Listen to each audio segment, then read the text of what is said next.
การบินไทยเวียดเจ็ต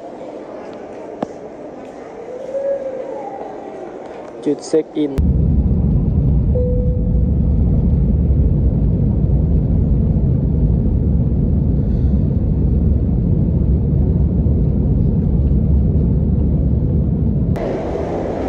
หลายเกินคนประตู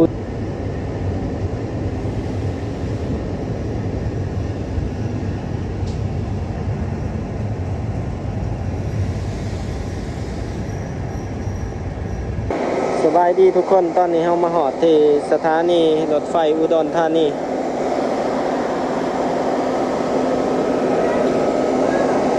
และเราก็สิเรียกแท็กซี่เนาะพาทุกคนไปที่ไปสนามบินเนาะสนามบินอุดรตอนนี้เราหอดที่สนามบินนานาชาติอุดรแล้วเนาะทุกคนถือว่าเป็นครั้งทำอิฐที่เบาแม่นใส่ได้เข้ามานี่เคยครั้งที่2นะทุกคนแต่ก่อนพูนแต่เข้า5-6 ปีหลังเนาะเขามาตอนไหนเคยเขามาหับหมู่เนาะแต่ว่ากับบ่ได้เขาเลาะสนามบินอุดรเนาะมื้อนี้ก็ถือว่าสิได้เดินทางเองได้เข้ามาเบิ่งเนาะแล้วก็สิได้ประสบการณ์ในการนั่งเครื่องบินครั้งแรกทุกคน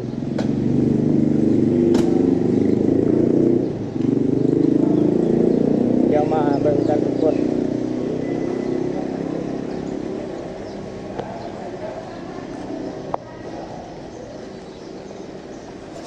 ทางเข้าอาคาร2บ่ฮู้สิเข้าทางใดเนาะเดี๋ยวเอา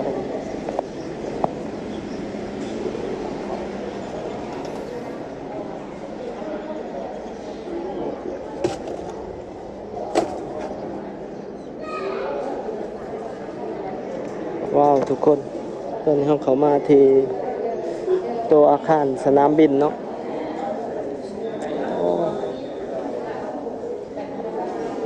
ใหญ่ปานประมาณสนามบินวัดไต่เนาะถ้าเทียบกับอยู่ลาว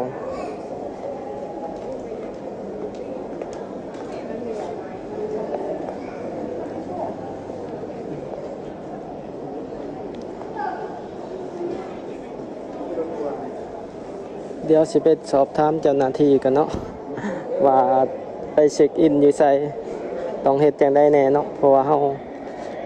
นั่งเครื่องครั้งแรกประตู3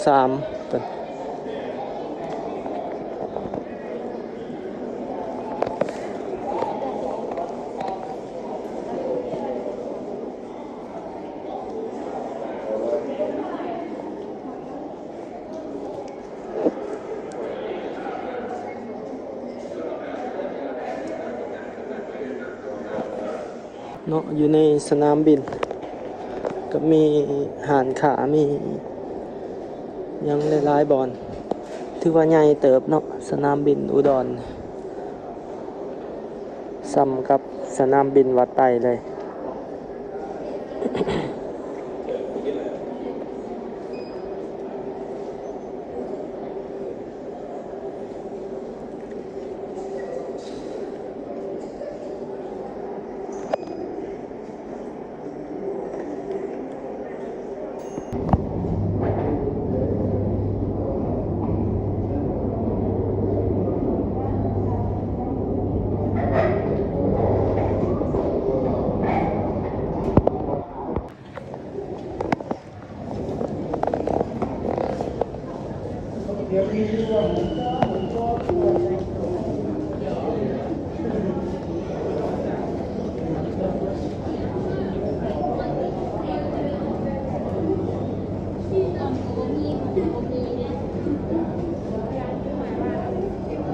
ตัวนี้ห้องน้ำทุกคน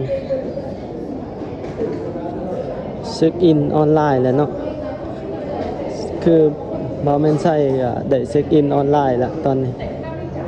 มีแต่ถาประตูเปิดเนาะถาประตูเปิด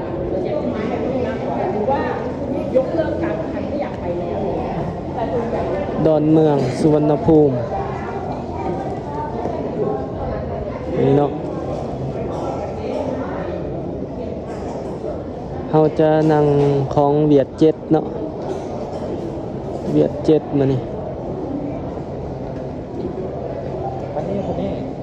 3 โมงเที่ยวของเราแมน3 โมง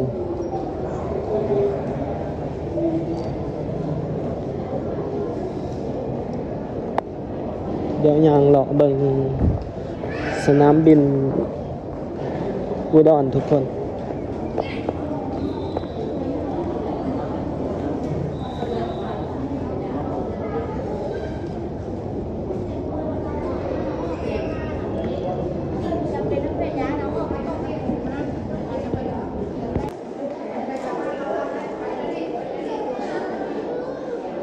มี4 ประตูทางเขาเนาะ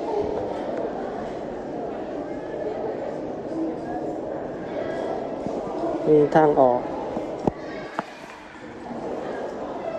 ตัวนี้บอลสื่อตัวโดยสาร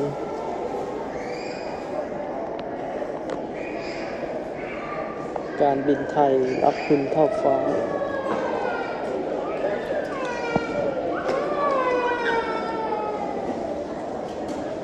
เวียดเจ็ตบอลสื่อตัวมีของการบินไทยเวียดเจ็ตจุดเช็คอินเนาะตอนนี้เราเช็คอินออนไลน์แล้วพี่เมฆเช็คอินให้เนาะ เป็นครั้งแรกที่ได้นั่งเครื่องบินกับบ่ฮู้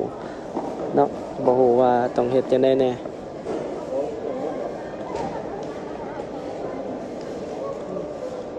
เดี๋ยวหมอสิฮอดเวลาแล้วก็ถามเจ้าหน้าที่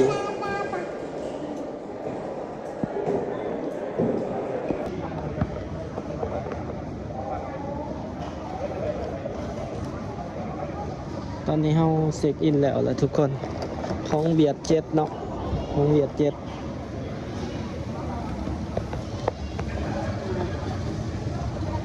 ตอนนี้จะเดินทางเลยทุกคน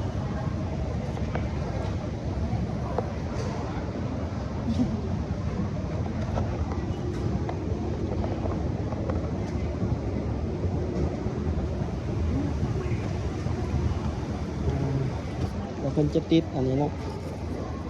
อันนี้หายเนาะสั่งน้ำหนักแล้วเพิ่นจะติดสติ๊กเกอร์ให้ของเวียดเจ็ตของเราเพื่อนเขาก็จะเอาไปยืนให้ทางเขาประตูเนาะทุกคนเป็นจุดรอถาทุกคนอยู่สัน2เนาะโอ้คนร้ายเติบเดินทาง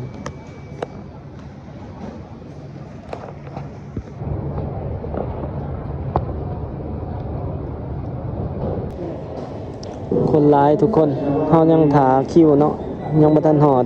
คิวของเวียดเจ็ตเขานั่งของเวียดเจ็ต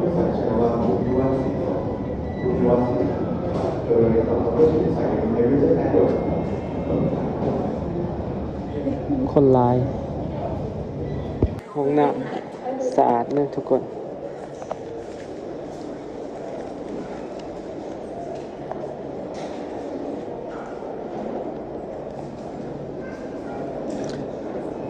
รันเวย์เนาะ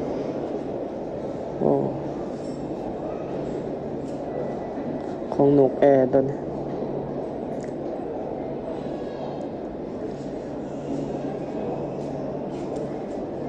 โอ้ทางนั้นก็มีบอลชาร์จโทรศัพท์เนาะ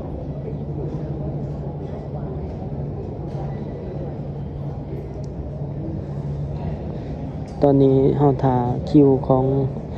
สายการบินเวียดเจ็ตเนาะตอนนี้เวลา2 โมงตรงเป็นสายการบินนกแอร์เนาะสิออกไปดอนเมืองไปกรุงเทพดอนเมืองเราจะออกอยู่3 โมงตรงทุกคนลงสุวรรณภูมิ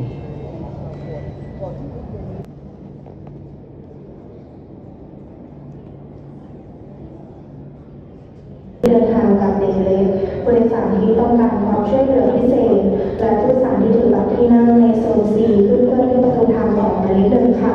สายการบินไทยเวเจ็ตแอร์ขอผู้โดยสารทุกท่านเดินทางโดย หอดเวลาเลยทุกคน ในช่วง Oxygen and passenger seated in zone C to proceed from boarding gate number 1 with our passenger have visit flight ticket at our arrival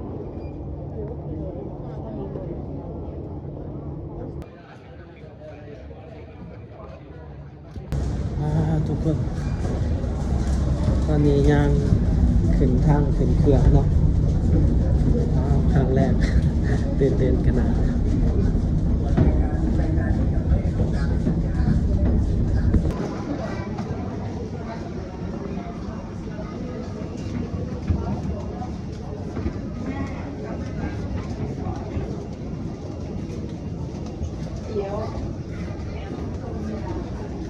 ถึงคลองเวียดเจ็ดนะทุกคน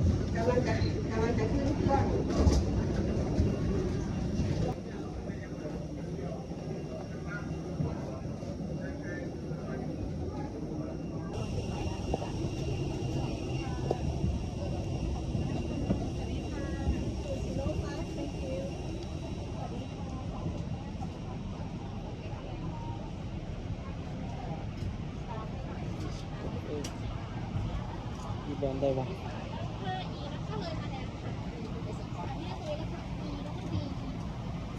ตรง 26F เป็นหน้าต่างด้านในนะคะ สวัสดีค่ะ โอ้ใหญ่เนาะคิดว่าน้อย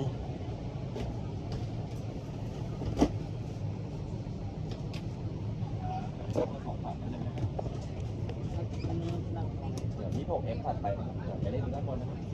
26F ถัดไปซ้ายมือริมหน้าต่าง ๆครับยิงหน้าตา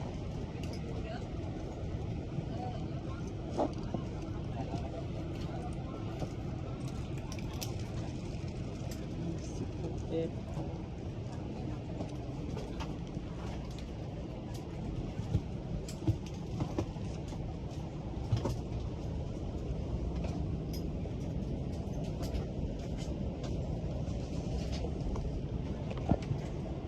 โอ้บ่ใหญ่ปานใดแต่ว่าบรรจุคนหลายขนาด ห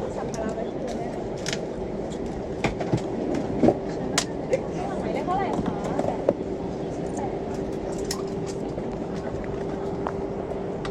เต้นครั้งแรก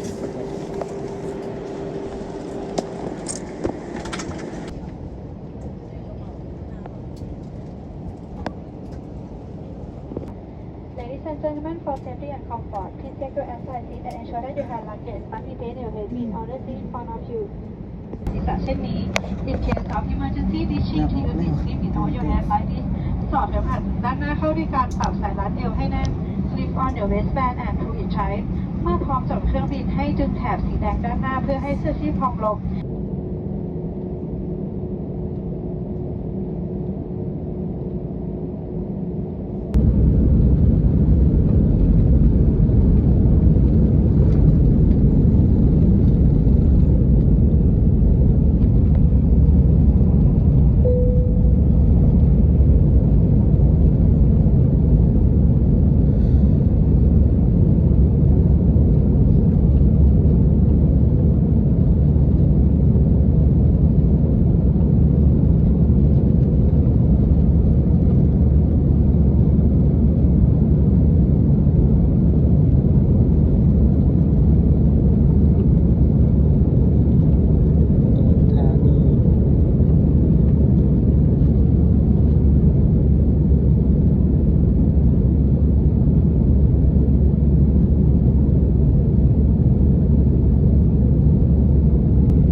วรรณภูมิแล้วทุกคน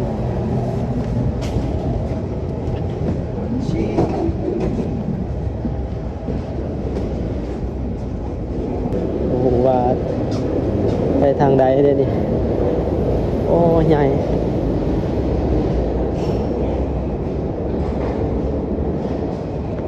โอ้โหว่ามาถึงหรือเปล่า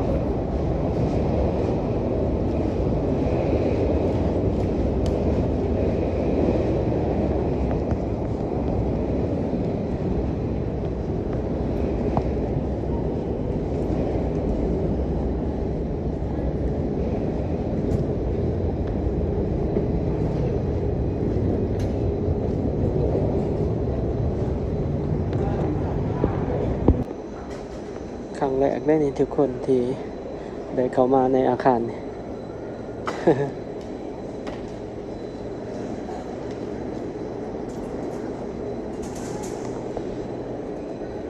เข้าห้องน้ำก่อนมาทางอย่าง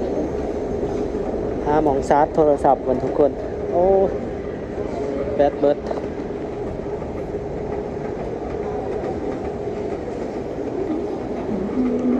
สะดวกสบายสนามบินสุวรรณภูมิทางยางก็มีเป็นบันไดเลื่อนให้ยางไป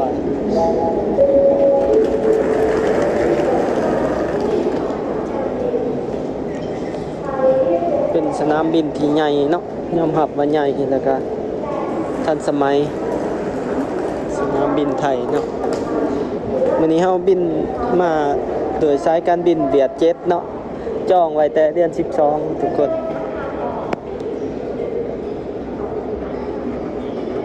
จักมาถือทางหรือบ่เลยมาไปถามเจ้าหน้าที่สิไปขึ้น iPod Link AirPod Link เนาะ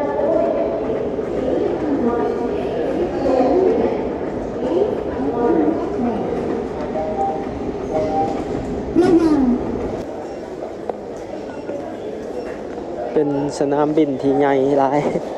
บ่ฮู้ว่าสิไปทางใดบัดนี้เดี๋ยวไปถามเจ้าหน้าที่ก็เนาะเอาสิไปขึ้น AirPod Link ทุกคนมันหลายแยก ป้านหางเนาะสนามบินนี่ก็คือหางนี่ล่ะ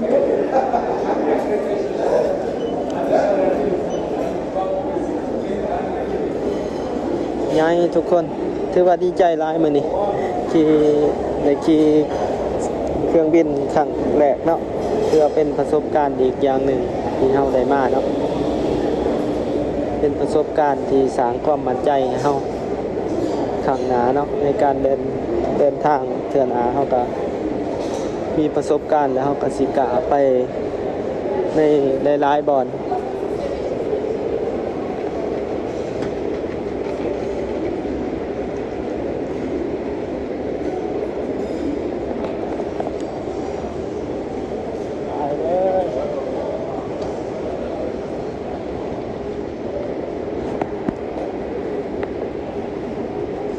สะดวกทันสมัยขนาด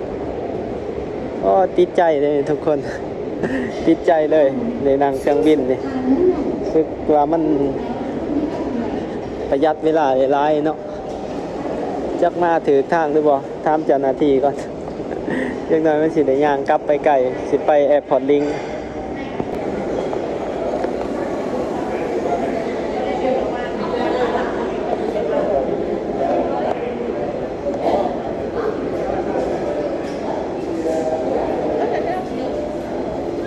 ถามเจ้าหน้าที่เพื่อนละทุกคนเพื่อนว่าไปทางนี้เนาะเดี๋ยวครัวแล้วก็ไปลงลิฟต์จะไป AirPod Link โอ้ทุกคนความใหญ่ความทันสมัยโอ้สุดๆเลยสนามบินสุวรรณภูมิคือหางเนี่ยเขามาก็กินฮอบคือเขามาหางท้องเป็นนี่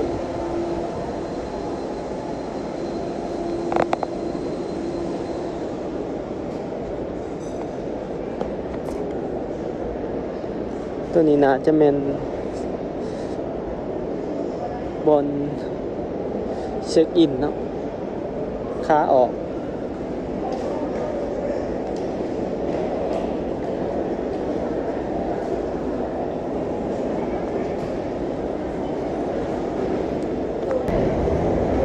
หลายเกินคน ประตู4ทางเขาเนาะอ่อนหลายขนาดคน